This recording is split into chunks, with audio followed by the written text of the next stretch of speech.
We are unfortunately talking about Dries Van Noten's last collection as a fashion designer at his eponymous label. So there's a lot to talk about here, a lot of references to his old work, a lot of Dries Van Noten history we're going to get into.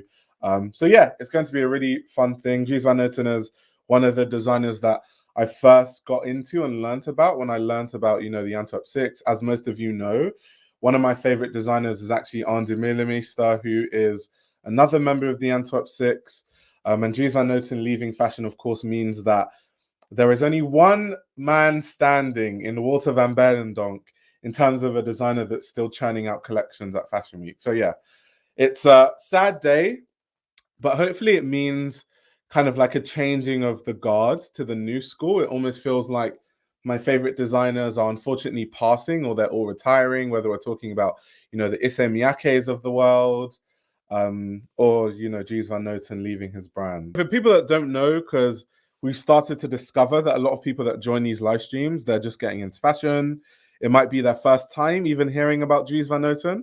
So kind of like a background on who he is, but just to bring you up to speed. So in March of this year, Dries Van Noten announced his retirement from his eponymous label, so the brand that bears the same name as him. After having a very storied career, runway shows in Paris and, collections stocked at the biggest stockist and all that sort of stuff. Very successful. And Dries Van Noten is famous, started being famous because he was one of the famous Antwerp Six. I would tell you about the story of the Antwerp Six, but Walter van Beirendonck can actually tell you better than I could tell you. So if you want to learn about the story of the Antwerp Six, you can watch my interview that I did with Walter van Beirendonck, and he explains the story. It's better to hear it from someone who was actually there versus me telling you. But if you still want a summary, basically, the Antwerp Six were a group of 6 designers that studied at the Royal Academy of Fine Arts in Antwerp. And in the 80s, they went to a design show / fair in London to showcase their designs. At this time, they were kind of already touring different parts of Europe, as Walter van Beirendonck literally says in the interview that I did with him. And they decided together to, to showcase their work in London at this design show. And because they were unknown, no one knew who they were. They were in a showroom, but they were on the top floor because they couldn't be on the bottom floor where, brands that were more established were. So they were at the top floor, and someone finally sort of, found them on the top floor. It was actually a buyer for Barney's. And this buyer for Barney's was so infatuated by the clothes and was so, interested by what they were doing that she ended up, buying some of Dries's stuff. Aunt Wilhelmista at the time wasn't there, but she had a collection of sunglasses that they brought with them. So that was kind of how the story of the Antwerp Six became to be.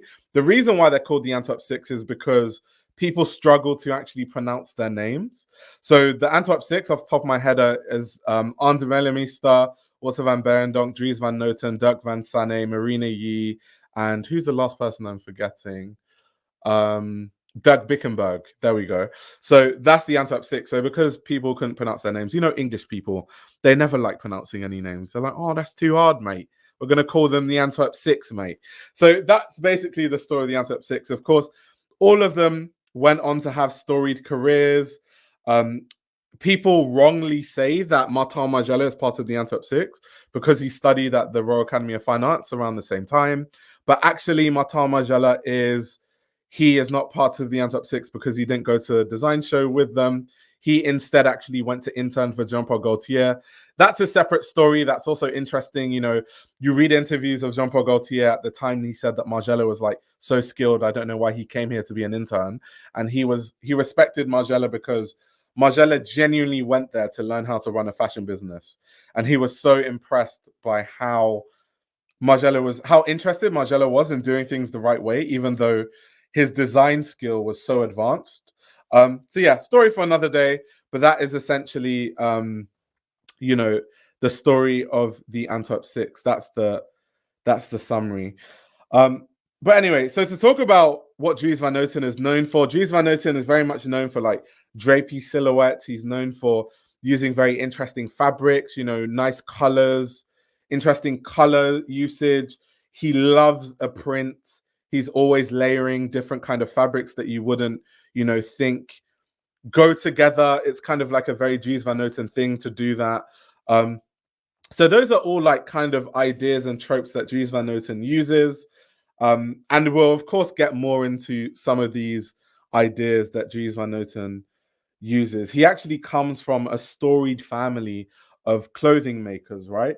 So I think I remember reading in a book that his granddad was a tailor and his dad also worked in fashion and owned a menswear shop.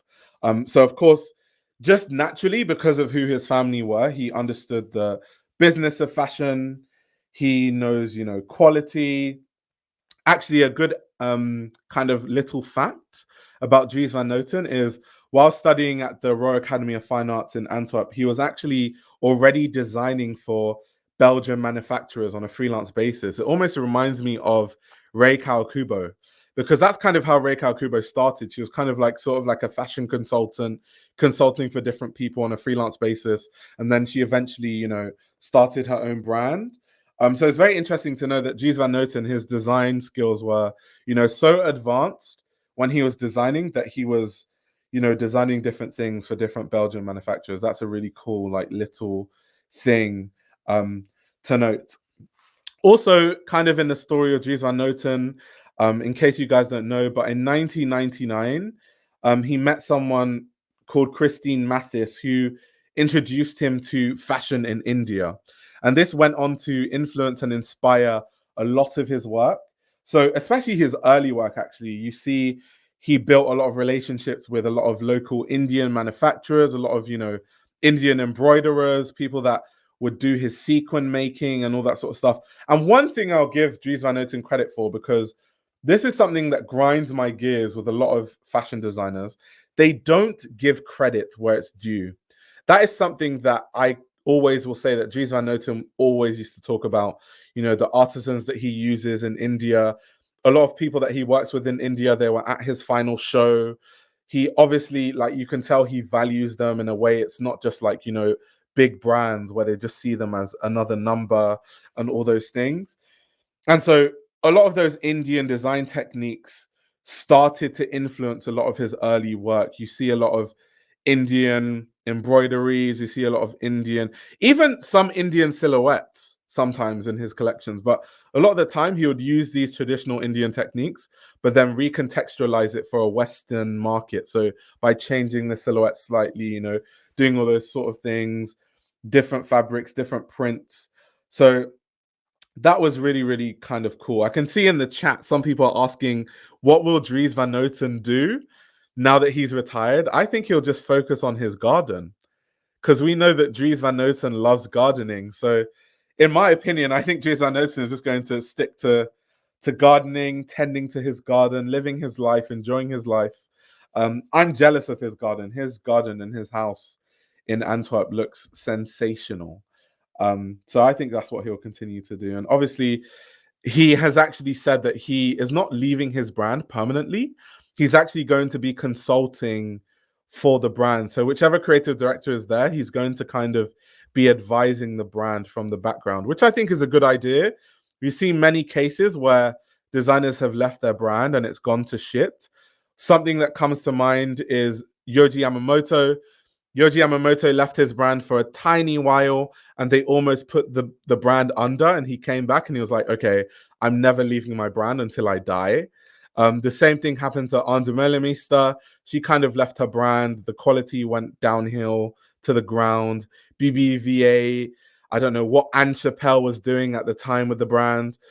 And she didn't get back involved until Antonioli bought it, because, of course, Antonioli was one of the first stockists of Embellishments. And so she kind of had this idea that if he buys the brand, he actually cares about the brand. He cares what I think.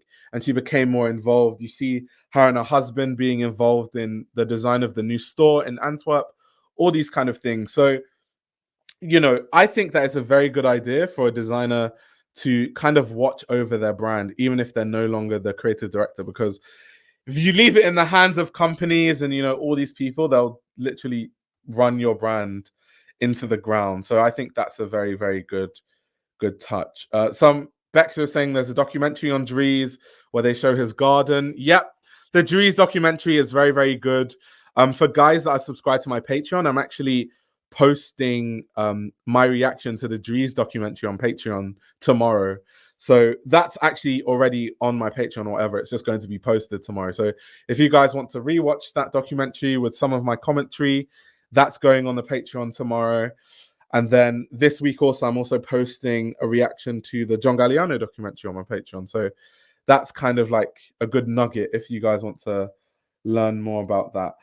Something that I've always found interesting, and this is a quote that I've heard from Dries Van Noten in some of the Dries books that I've read. And he says that his process always begins with the development of prints to form the basis for silhouettes that could either be loose or structured.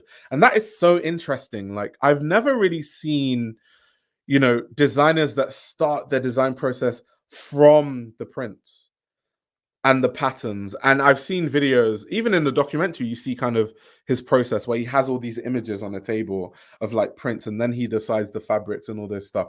Most designers start from a fabric, or, you know, they start with a conceptual idea and everything comes after. If you think of the likes of like John Galliano and stuff like that, they have a very different process. So his process is very, very, very interesting. Very, very interesting indeed. Let's see some of these images that are on Instagram, these kind of like close-ups. The modeling casting was very interesting because he had a mixture of, you know, models that are modeling for their first time on the runway, and then also designers who have been like muses for the brand and kind of have been with the brand for a really long time. The model that actually opened the show, who is over here in the top left corner, is actually Alain Gossuin, who was the same model who opened Dries Van Noten's first show 38 years ago.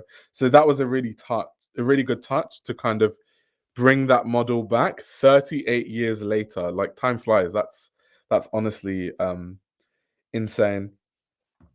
Oh, Marina is bringing up the quote of Dries Van Noten. He said, "I'll stop designing collections, but of course, I'm still going to be involved in the house, in beauty, store design, advising on collections still. It's not that it's a big goodbye. And I close the door, but of course, I'm going to have more time now to do things which I was dreaming about for a long time," he tells Vogue Business. Yeah, so exactly, kind of alluding to what I was saying earlier, where he was saying that, you know, he was going to still be involved with the brand, kind of similar to Andre Lemista and many other designers. So yeah, that's kind of the vibe that Dries Van Noten is going to be on moving forward. But something I actually want to do now is I want to show you guys pages from this book in my hand, because I think it's interesting. So this book right here it's from the last exhibition that I went to in the MoMU in Antwerp. For people that don't know the MoMU is a fantastic fashion museum in Antwerp. And of course, because it's based in Antwerp, they have an insane archive of, you know, Belgian designers. So the likes of Martin Margiela, Andre Lemista, Doug Bickenberg, even like the new school designers like Botta too, and, you know, stuff like that. So they have an insane collection of clothing. Of course, Dries Van Noten is a designer that they have an insane collection of. And I actually went to this exhibition. This is the book that I bought, that kind of talks about every single piece of clothing that's in the exhibition. And of course, this section in the book right here is from the Dries Van Noten stuff in the book, right? So what I wanted to show you, because they just have a lot of looks that they have in their collection from different eras. Like here you can see autumn winter 1996. This is a lot of the earlier work where I was saying that it's heavily inspired by, you know, him discovering India and using a lot of the techniques. You guys can actually see from the autumn winter 96 collection where the silhouettes are very much that way. So I find that really, really interesting. Of course, if we're talking about the Dries Van Noten, you know, prints and patterns, that is heavily illustrated in this book. You can see the crazy fabric uses. Dries Van Noten also does love a sheer fabric because he very much likes to layer fabrics, right? So he loves to, you know, contrast and compare different fabrics, and that's why he uses and plays with, you know, sheer fabrics a lot. We see some more looks. So this is from spring summer 2018. This piece here. This is from autumn winter 2019. So you guys can have a lovely gander at a lot of these looks. Someone says, I feel like the Met Gala should have been hosted at his house. I totally agree. These are some looks and the invitations from spring summer 1999. Well, I actually love that they've added the invitations, and I actually have a YouTube video on this. I think it's called like the importance of fashion invitations. And I remember talking about Dries Van Noten in that video, right? Because like I said, something I think that is really good with Dries Van Noten is world building. He's really, really strong at world building. And that goes down to the way the stores are, the way the campaigns are, the way that the invitations look and all that stuff. I think actually in this exhibition, they had the Moss show. That's quite recent. I really loved that show. Some more looks. We can go on forever. Like, if you, maybe I should do like a close-up of a lot of this stuff on like Patreon, but we can keep going. It's actually a massive section.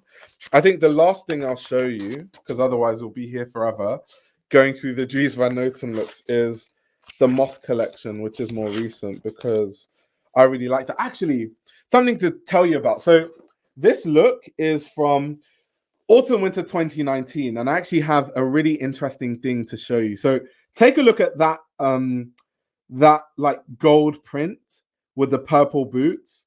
Take a really good look at that, and let me show you something. I'm going to put something on the screen for you guys, because this is actually quite interesting. Let me see. Let me show you guys, because this is actually pretty cool. So, okay, let me show you guys this stuff. Okay, so what you're seeing on the screen right now is a project that I did when I was at CSM. So when I was at CSM, we had this project. It was called the publication project. And essentially what the project was we had to form pairs, and then we had to pick a designer. So me and one of my classmates called Erica, we picked Dries Van Noten. And so basically what we had to do for this publication project was imagine that the designer made a magazine and how the magazine would look. So we made this print that obviously wasn't a copy, but was kind of inspired by that look that I just showed you. So we made this print ourselves. We printed on the fabric ourselves, and we kind of made this like fabric sleeve for the magazine, because we just imagined that if Dries Van Noten made a magazine, it would have this like really nice looking, like, you know, fabric sleeve. It would obviously be a print that's referencing one of the prints that he's done in one of his runway collections. So we did that. And then we had this accordion magazine that kind of opened out into like a massive accordion. I think there's a picture of it here. And we had like different articles of things that we would imagine a Dries Van Noten magazine would have. So we had like illustrations of Dries Van Noten in the magazine. I made an Antwerp fashion guide. Of course, the first thing on a fashion guide is the Dries Van Noten store in Antwerp. You've got the Mode Museum in Antwerp. So yeah, that's kind of how it opens, like an accordion. So it opens into like a really big wide thing. And I did loads of research about Dries Van Noten for this project. So this was like a really fun project, but I just wanted to show you guys as kind of like just the show of how much respect I have for Dries Van Noten and how much I actually do love him, that I did a whole project when I was in uni about Dries Van Noten. So yeah, I literally just wanted to share that with you because it's kind of like a really fun thing that I did when I was in school.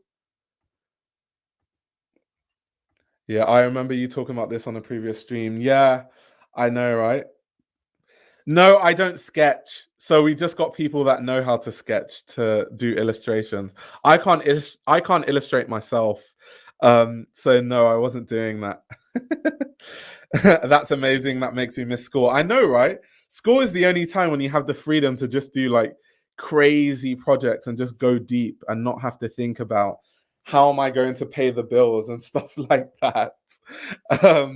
But yeah, so that was inspired. That's why I wanted to show you, because it was inspired by this look. So it's cool that obviously that was in this exhibition. This is a more recent collection that I think I actually reviewed, you know, the Dries Van Noten moss collection that I loved. So that was really cool. But yeah, I just wanted to show you guys kind of like a big breadth of his work. Of course, there's so much more in this book that I could get into, but we'd literally be here forever. So I won't bore you with loads and loads of just old Dries Van Noten work. I think why it's relevant that I bring all of that stuff up is because a lot of the stuff in this show wasn't a direct reference, but a lot of it was slightly referencing some of his old work, right? So in my opinion, I think if you have a good, strong idea of what Dries Van Noten has done in the past, then it would help you kind of understand a lot of looks. Like I said, the model right now who you're looking at, who opened the show, is literally the same model that opened the show for Dries Van Noten's first show 38 years ago, which is insane. That was way before I was born. Like, I feel that makes me feel so young, actually. Also, you guys can see the set right now. There's this like silver leaf thing going on. That's actually a reference to his fall winter 2016 menswear show. Sorry, not fall winter 2016, fall winter 2006 show that featured a gold leaf runway. So that's kind of interesting because he's kind of changed it this way by using a silver leaf. Someone says, I love the use of older models. Part of it is because they are models that he's used over the years. And then obviously part of it is like new models that he's casting for the first time, right? So yeah, that's very interesting. Platinum leaf. I feel like these European parents knew what they were doing when they named the Antwerp Six hard to pronounce names. I know, right? Even when they kind of do things like calling them the Antwerp Six, just because their names are hard to pronounce, they end up almost making them famous because it becomes like a group that people want to follow. These kind of gold embroideries, that's a clear reference to Fall 2016 menswear, where it kind of had these really black looks with like all these golden like embroideries and stuff like that. So yeah. Cornbow says the audience was mostly, if not all, industry members like embroiderers, pattern makers, and genuine lovers of the brand. Yeah, exactly. I mentioned that earlier. Dries Van Noten is one of the few people that actually gives his craftspeople credit. A lot of fashion designers kind of just, it's very much this vibe of like me. Everything is about me. I'm the star of the show and all that stuff. And you lose a sense that it's actually a team that makes these collections and it's not just one person. That pinstripe coat is very Dries Van Noten. I remember, what show was that where he did a similar pinstripe? It was a women's wear show though. But yeah, so very much just, you know, referencing a lot of the old pieces that he's done, which is kind of interesting because in interviews he said that he didn't want the show to be so referential, but it really was.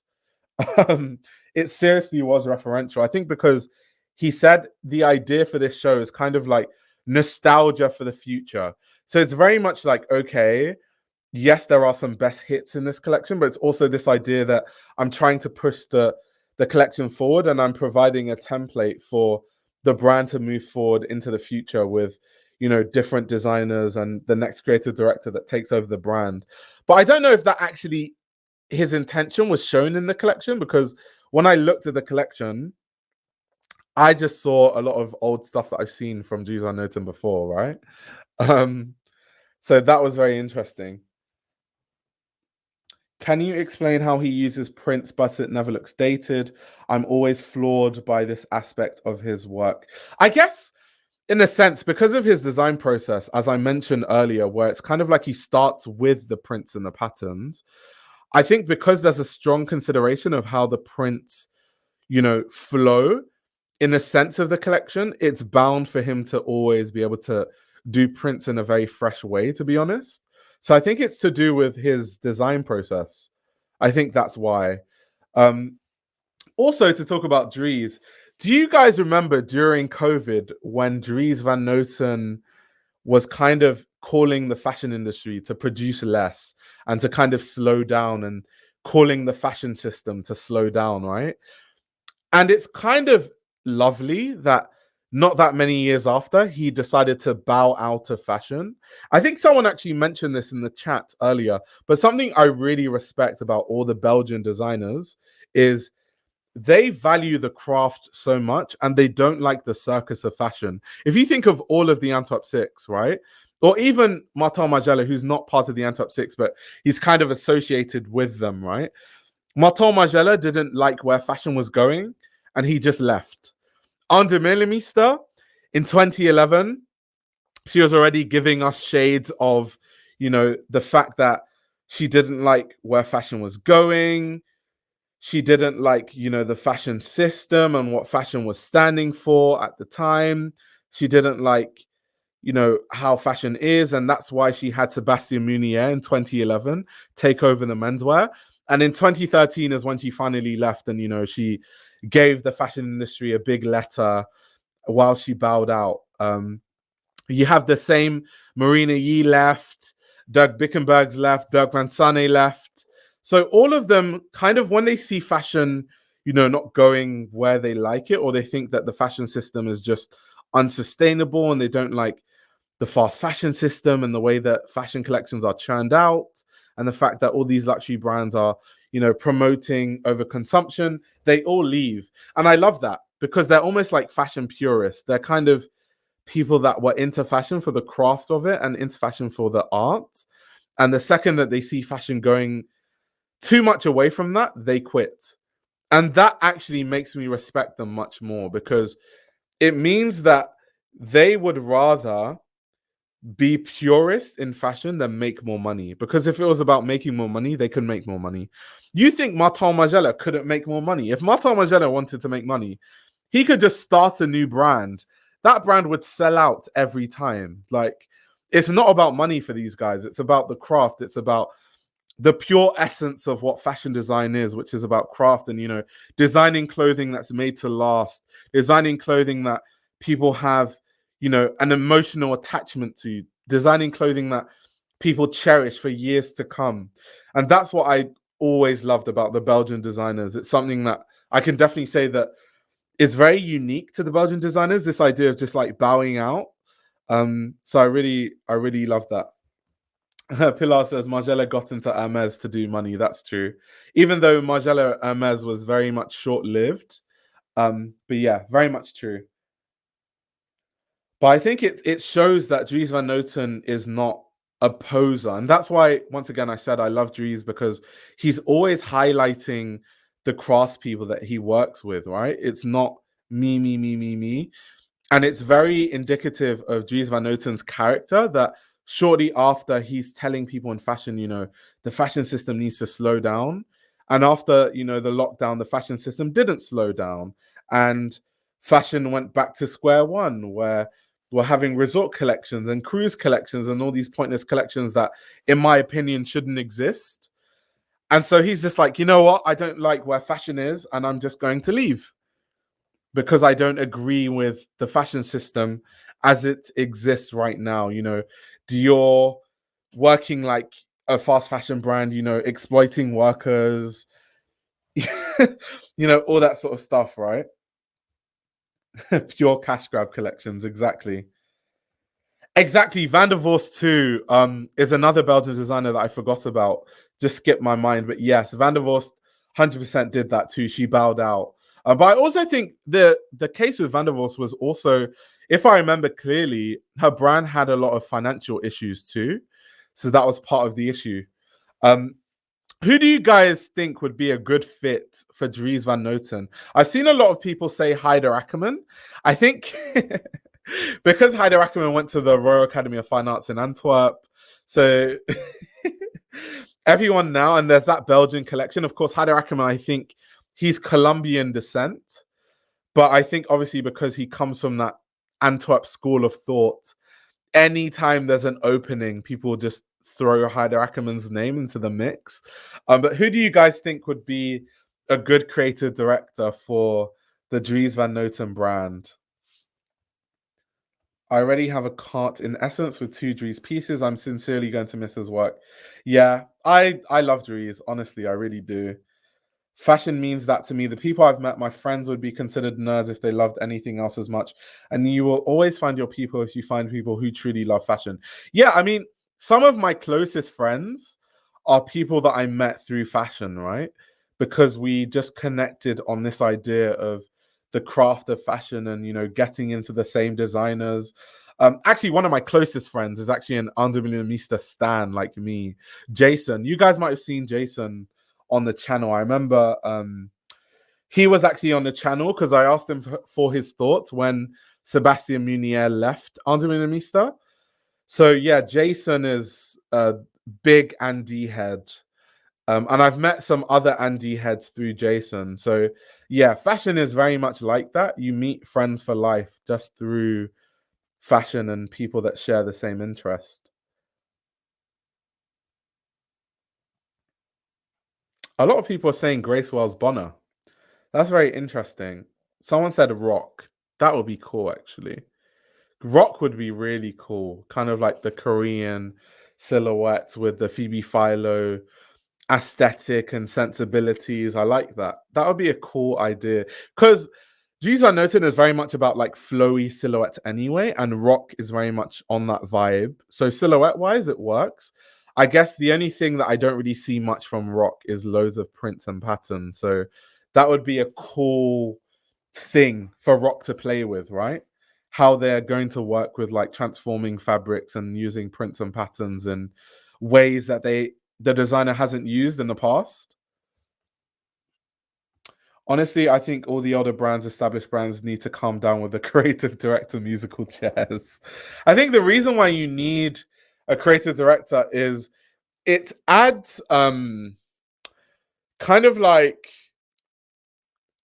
mystique to a brand, or it's kind of good for marketing if you have one figurehead at a brand, because like I said, Givenchy's last collection that the team designed, that I went to their rec, I talked about it on a live stream in the past, but that collection I thought was incredible, and especially because I got to see the clothing up close, I really saw a sense of craft there, which is very rare for a lot of these luxury brands, right? The lining was on point, the finishing was great. Um, but no one talks about the collection. I think I was the only person that talked about the collection. And I think a big reason why no one talks about the collection is because it was the Givenchy design team that designed the collection, so no one cared. But I think if there was a creative director there or a single figurehead, I think people would have talked about it, because it kind of would have been, oh, let's see what this designer did for this brand. So I think in terms of money and marketing, it works to have a creative director. And kind of what Leo is saying too, it is also true that to have a sense of cohesion, a creative director kind of works. So long as it's not a celebrity, please. I do not want to see any celebrity at the helm of any brand. Of course, that would never happen at Dries Van Noten. Dries Van Noten is the brand least likely to do something like that, right? So yeah, exactly what culture is saying. One thing about Dries, he designs with actual people in mind. His men's and women's are equally wearable while being very forward. Exactly. Let's just name someone to be a creative director and not allow any of them to have any say. No Lady Gaga as creative director.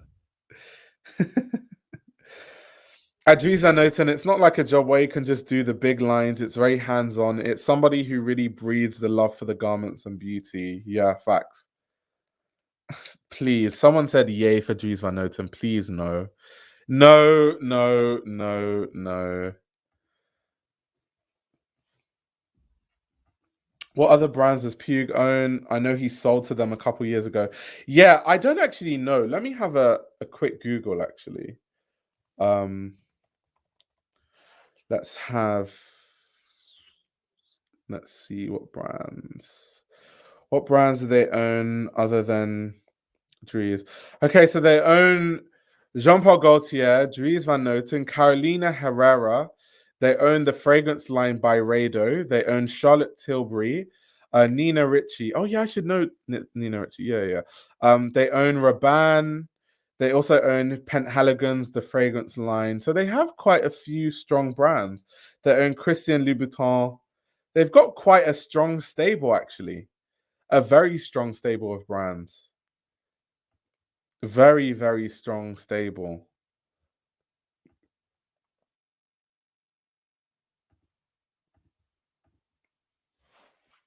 Someone's talking about Acne Studios. I bet this collection is going to sell out quick. That goldish metallic fabric is everything. Yeah, I agree. But like I said, a lot of this stuff looks like it. I feel like you can get a lot of these looks. Not that it's a bad thing. In somewhere like Labels Inc. in Antwerp, where they have all this like archive Dries that you can just find randomly in a store that people donate or like try to sell. And like it feels like I've seen a lot of these things the few times that I've been to Labels Inc. I think at some point every designer leaves when they feel like their creative integrity will be at stake. I don't think every designer leaves, but I think the purists do that. Most designers just stay until they get fired or until like something goes wrong or until the brand goes bust. They don't actually leave because they don't like where fashion is going or they feel like, you know, their creative integrity will be at stake, which is why I say that it's more the fashion purists that do that, right? Oh, and the fact that this spectacular runway material is placed in such a dark environment that one cannot see the audience. Yeah, and people are speculating that, of course, because a lot of really big fashion designers and a lot of Dries Van Noten's friends, you know, Walter van Beirendonck was at the show.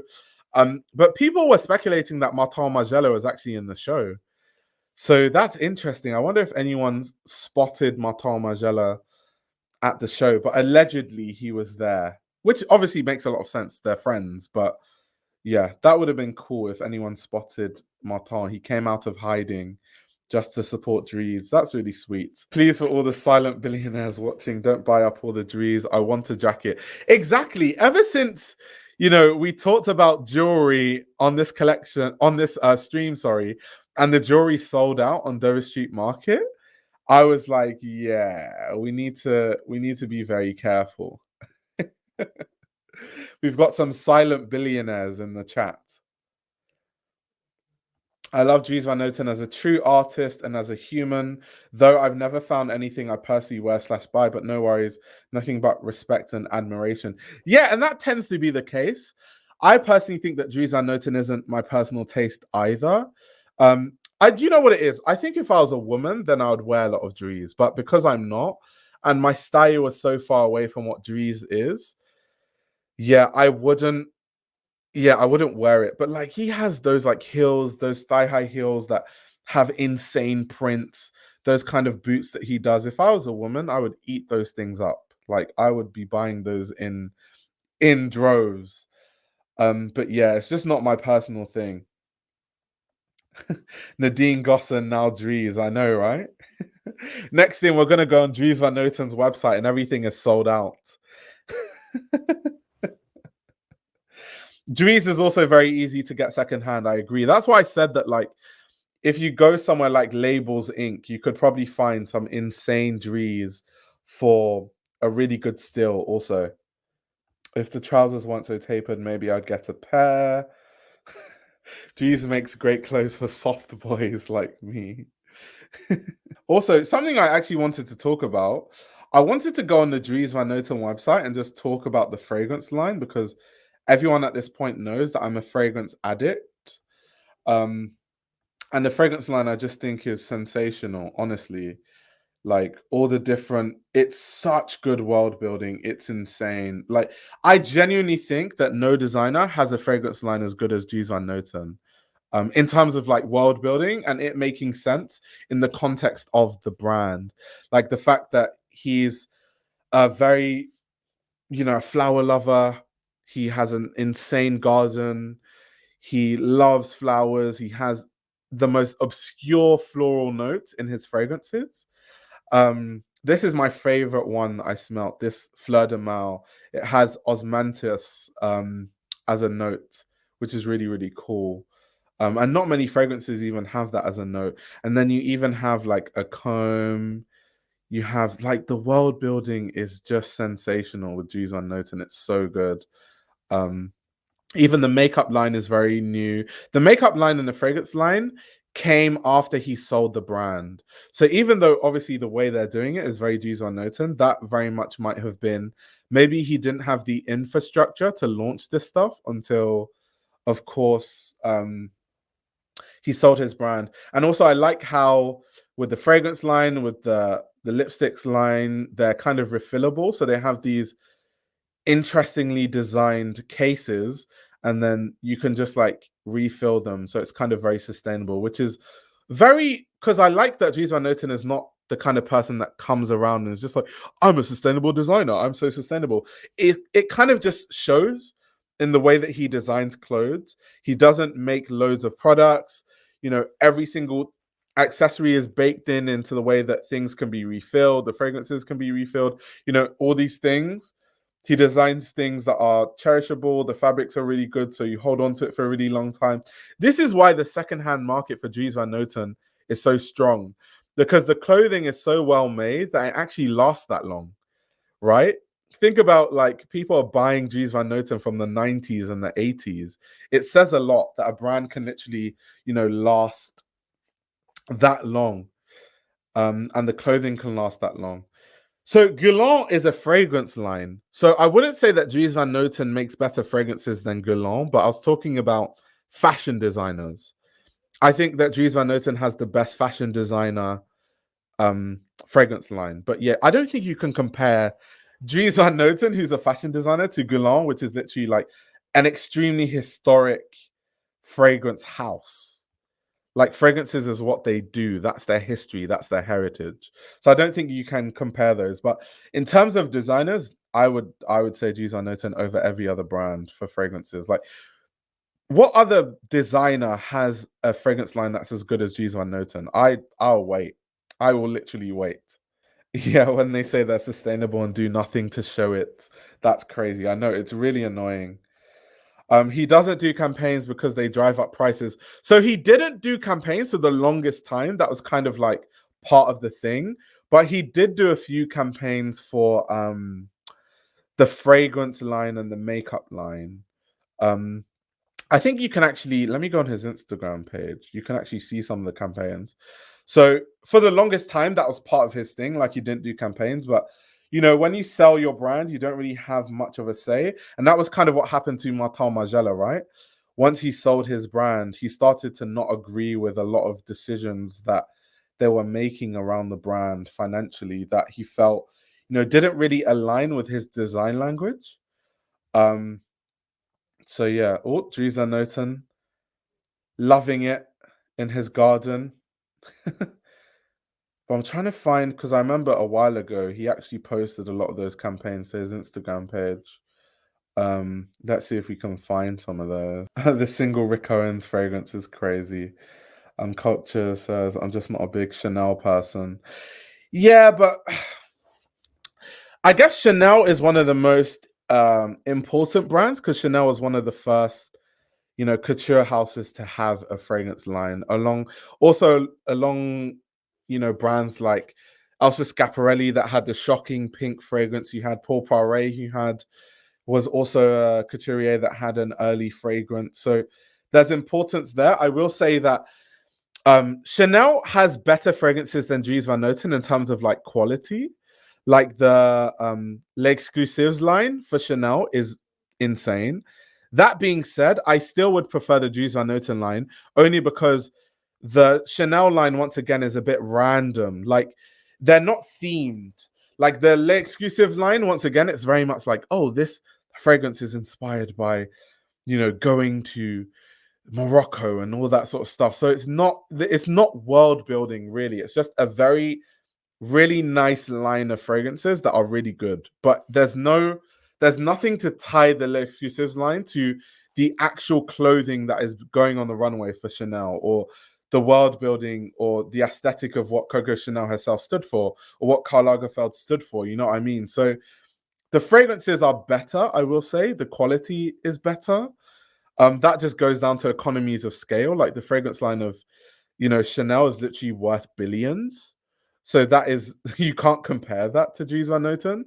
That being said, I will take Dries Van Noten over Chanel or Dior that I guess have better fragrance lines in terms of like the fragrances themselves, but in terms of world building, in terms of a fragrance that's interesting.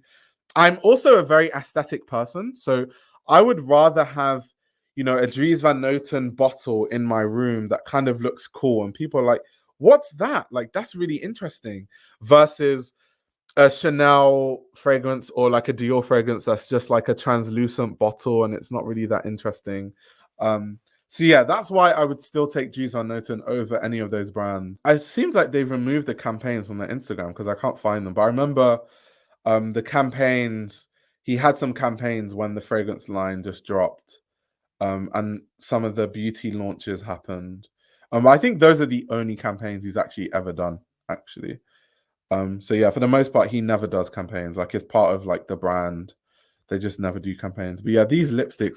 Look at the cases on these lipsticks. Like that's just so interesting. LA says no, Chanel perfumes are themed. Actually, patchouli is the base of all the fragrances. There's a theme, but I mean in terms of like the brand itself, they're not. So patchouli being the base of all the fragrances has nothing to do with like Coco Chanel did not have a patchouli print on her clothes, is my point. Like there's no world building other than, oh, we're going to use this fragrance note, or Chanel number 5. Oh, it's very jasmine heavy. But what is it about jasmine that ties into the actual clothing that Coco Chanel made? Like they should be making, limited edition bottles with tweed and, like all those different things. There's no proper world building that ties into the clothing itself from Chanel. So there might be a theme in terms of like how they make clothing. Another brand that makes really good fragrances, by the way, is Hermes. Hermes is a brand that have always had a really good in-house perfumer, and they've also been really strong, in terms of having really, really nice fragrances. So yeah, Austin said, "Don't give me free ideas." I'll try not to. But yeah, they should be doing those kind of things that ties. But I guess Chanel is not really about world building because, yeah, like people are saying, I'm giving Chanel too many ideas. I guess Chanel is not really about world building because Chanel is about lifestyle. I think Chanel is more about being rich, and it's more about a lifestyle of just being rich and having clothing that fits into a wardrobe of things that are easy to wear, right? Like all the rich women in LA, I just see them wearing Chanel all the time. Like they're like, I've got Chanel earrings, and my jacket is from Chanel, and my skirt is from Chanel, and my socks are from Chanel, and my pumps are from Chanel, and my bag is from Chanel. Like you see a lot of those women on like TikTok, and they're all in like LA and stuff. So I feel like Chanel is more of a lifestyle of people that just wear head to toe Chanel and wear all the fragrances and all that sort of stuff. Wall scented fragrances. Someone said Chanel number 5 smells like soap. To me, Chanel number 5 just smells like old lady. Not that old lady is necessarily a bad thing, but it just smells like, it reminds me of a time period. I just smell it and I just think of like the 80s. I don't know why. Don't give away the ideas, they're listening.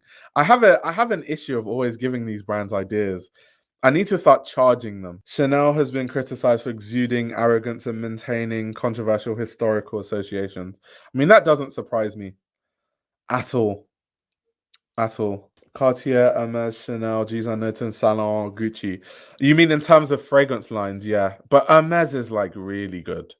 Like Hermes's fragrance line, really, really good. What did you think of the Dries Van Noten show? Oh, I love that. It was The beautiful. farewell show. It was Yeah. beautiful, honestly. But what a great way to go. Like Yeah. nobody's pushing you out. It was great. Like he's like, you know what? I did this. there were 10 levels. I finished all of them, and I love that.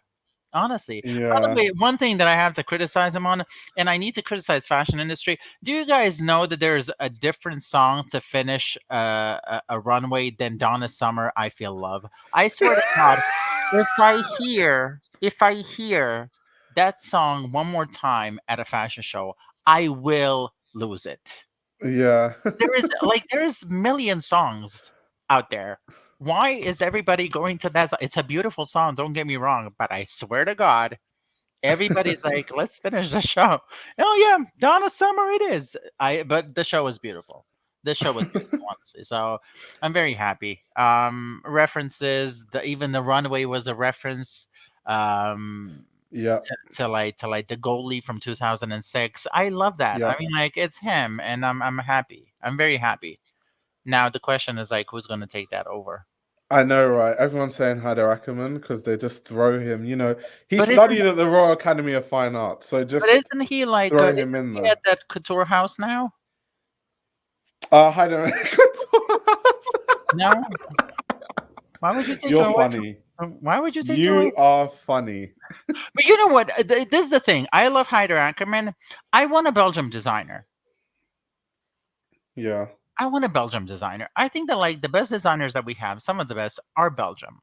And I'm like, I don't think that a lot of people can do Dries the way that like people think they can. Right. So I'm like, you know what? It has to be somebody who understands this kind of like world of Dries, to be honest. Yeah. Hyder is great, but I don't think that Hyder will do it.